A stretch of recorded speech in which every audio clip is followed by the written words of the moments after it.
और इस वक्त शुरुआत कर रहे हैं एक बड़ी खबर से। हम जानते हैं दिल्ली के जो डिप्टी सीएम है मनीष सिसोदिया, उनके ऊपर सीबीआई के छापे पड़े और इस वक्त एक बड़ा आरोप उन्होंने बीजेपी पर लगाया है। मनीष सिसोदिया ने एक ट्वीट करके लिखा है कि बीजेपी ने मुझे आम आदमी पार्टी छोड़कर बीजेपी में आने का ऑफर दिया है। साथ ही कहा है कि अगर वो बीजेपी में आए तो उन पर चल रहे केस बंद करवा देंगे। ये कहना है मनीष सिसोदिया का। उन्होंने ये लिखा है आगे अपने ट्वीट में, लेकिन मैं सिर कटा लूंगा और इनके सामने नहीं झुकूंगा। दिल्ली की आबकारी नीति को लेकर डिप्टी सीएम मनीष सिसोदिया के घर और 31 जगहों पर छापेमारी हुई है और इन छापों के बाद से लगातार आम आदमी पार्टी और बीजेपी में लगातार जुबानी जंग जो है वो जारी है। और इस बीच मनीष सिसोदिया ने ये बड़ा आरोप बीजेपी पर लगाया है। आपको दिखाते हैं उन्होंने क्या कुछ लिखा है अपने ट्वीट में। उन्होंने लिखा है, मेरे पास भाजपा का संदेश आया है, आप तोड़कर भाजपा में आ जाओ, सारे सीबीआई ईडी के केस बंद करवा देंगे। मेरा भाजपा को जवाब, मैं महाराणा प्रताप का वंशज हूँ, राजपूत हूँ, सिर कटा लूंगा लेकिन भ्रष्टाचारियों षड्यंत्रकारियों के सामने झुकूंगा नहीं। मेरे खिलाफ सारे केस झूठे हैं, जो करना है कर लो।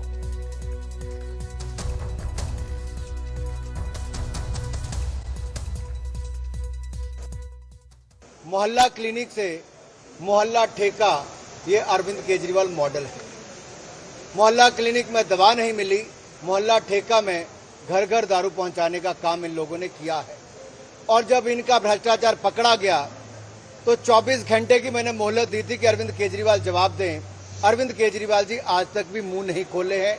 ये अपने आप में मोहर लगाती है कि ये क्या करते हैं, कैसे करते हैं और कितना बड़ा भ्रष्टाचार इन लोगों ने किया है। मैं तो यही कहूंगा, बेवड़ी है ये सरकार, करती है कट्टर भ्रष्टाचार। फोन लाइन पर जुड़ गए हमारे सहयोगी शरद शर्मा। शरद, अब तक तो बीजेपी और आम आदमी पार्टी में आबकारी नीति को लेकर जुबानी जंग चल रही थी, लेकिन अब ये जो आरोप मनीष सिसोदिया लगा रहे हैं ये बहुत बड़ा है कि बीजेपी ने उन्हें ऑफर दिया है कि बीजेपी में आ जाइए, सीबीआई ईडी के जो सारे केस हैं वो बंद करवा देंगे। इसमें दो बातें हैं जो हमें ध्यान रखनी होंगी। पहला ये कि विपक्ष तो ये लगातार आरोप लगा ही रहा है कि जो भी कार्रवाई होती है, सीबीआई की हो, ईडी की हो, इनकम टैक्स की हो या पुलिस की कार्रवाई हो, ये विपक्ष के नेताओं पर ही होती है। और ये देखा भी गया है कि जो नेता जो हैं बीजेपी की तरफ चले जाते हैं उनको कुछ राहत मिलती हुई दिखाई देती है। ये एक जनरल परसेप्शन भी है और देखा भी गया है। लेकिन ये जो दावा मनीष सिसोदिया ने किया है इसमें कितनी सच्चाई है और क्या इसका आधार है, अब से कुछ ही देर में जब मनीष सिसोदिया प्रेस कॉन्फ्रेंस करेंगे तब हम इसमें उनसे जानने की कोशिश करेंगे कि पहले उनसे ये समझना होगा कि किस आधार पर या कौन लोग हैं जिन्होंने ये बात कही है कि आप बीजेपी में आ जाइए और सीबीआई ईडी के जो केस हैं वो वापस ले लिए जाएंगे। लेकिन इसमें ये भी एक पॉइंट है कि मनीष सिसोदिया ने जिस तरह से कहा है कि महाराणा प्रताप का मैं वंशज हूँ, राजपूत हूँ, तो ऐसा लगता है कि इस चीज से बचा जा सकता था, क्योंकि आम आदमी पार्टी हो या मनीष सिसोदिया हो, इनकी पहचान जो है वो इस तरह की नहीं है कि वो अपनी जाति बताएं या जातिगत राजनीति करें, क्योंकि ये आरोप लगेंगे आम आदमी पार्टी पे कि क्या वो जातिगत राजनीति कर रहे हैं। जो मनीष सिसोदिया की छवि है वो एक अच्छे शिक्षा मंत्री की है, नामी शिक्षा मंत्री की है। बेहतर होता कि वो शिक्षा मंत्री के तौर पर ही अगर अपने आप को आगे बढ़ाएं। आप देखिए कि वो दिल्ली में वित्त मंत्री भी हैं, सबसे बड़ा डिपार्टमेंट वित्त होता है, लेकिन वो शिक्षा मंत्री के तौर पर जो है ज्यादा पॉपुलर हैं, ज्यादा चर्चित हैं, तो इससे बचा जा सकता था।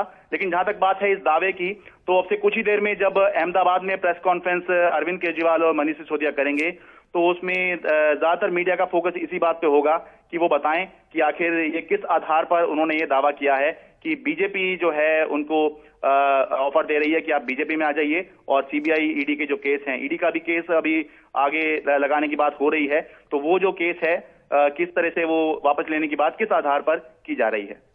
शरद, जिन सिद्धांतों और मूल्यों की बात करके आम आदमी पार्टी राजनीति में आई थी उनको वो बहुत पहले ही बहुत पीछे छोड़ चुकी है, तो इसलिए बहुत ज्यादा उम्मीदें उस तरह से लगाना किसी पॉलिटिकल पार्टी से ठीक नहीं है। लेकिन यहाँ पर जिस तरह से आप भी कह रहे हैं कि थोड़ा इंतजार करना होगा कि क्या जब इतनी बड़ी बात मनीष सिसोदिया कह रहे हैं, इतना बड़ा आरोप वो लगा रहे हैं, तो उसके पीछे क्या सबूत उनके पास है या किस तरह की बात वो करने वाले हैं।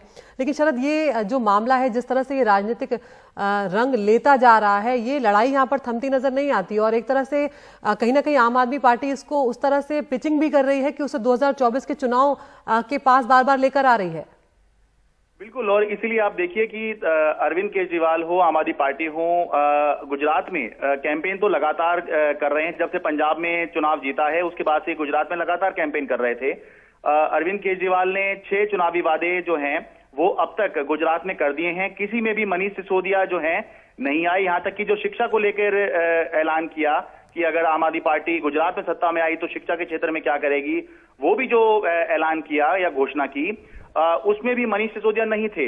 लेकिन शुक्रवार को जैसे ही मनीष सिसोदिया के यहाँ रेड हुई तो उसके बाद ये घोषणा हो गई कि अरविंद केजरीवाल के साथ में अब मनीष सिसोदिया भी गुजरात के जो चुनाव प्रचार आम आदमी पार्टी का चल रहा है उसमें उतरेंगे।